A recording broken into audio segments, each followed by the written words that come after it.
C'est un intérêt également pour tous les groupes en CUMA aujourd'hui que de prendre ce dossier à bras-le-corps, parce qu'effectivement, vu le nombre d'agriculteurs qui demain partiront à la retraite, on estime qu'il y aura la moitié des agriculteurs d'ici 10 ans qui auront atteint l'âge de départ et qui risquent aujourd'hui de mettre à mal des activités qui sont présentes dans les CUMA, notamment sur des chaînes de mécanisation où l'investissement est très très élevé. Chaque agriculteur actif aujourd'hui doit prendre en considération cette problématique et accepter d'accueillir de nouveaux installés, même s'ils viennent d'autres horizons avec des projets qui vont être peut-être de plus en plus spécifiques et qui sortiront un petit peu du cadre habituel.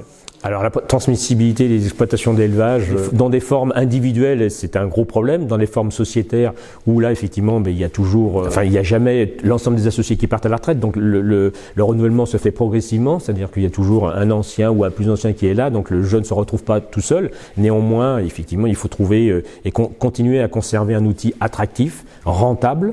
On le disait, hein, avoir un EBE, avoir un salaire décent, une vie sociale à côté.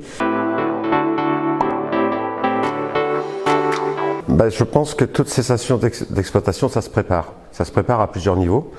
Ça se prépare, déjà dans sa tête, pour être prêt. C'est-à-dire que le jour où je lâche l'exploitation et que j'ai une nouvelle personne dans la cour, il faudra accepter demain que la personne soit libre de ses choix.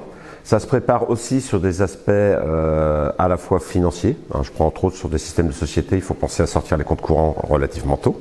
Et puis ça se prépare aussi au titre personnel, c'est-à-dire que demain, si ma maison d'habitation, je dois la laisser, il faut aussi s'y préparer. En effet, on a développé les outils que l'on a en SAFER Nouvelle-Aquitaine en partenariat avec la région. Donc on s'est attardé principalement sur les deux principaux, stockage et portage au service de l'installation.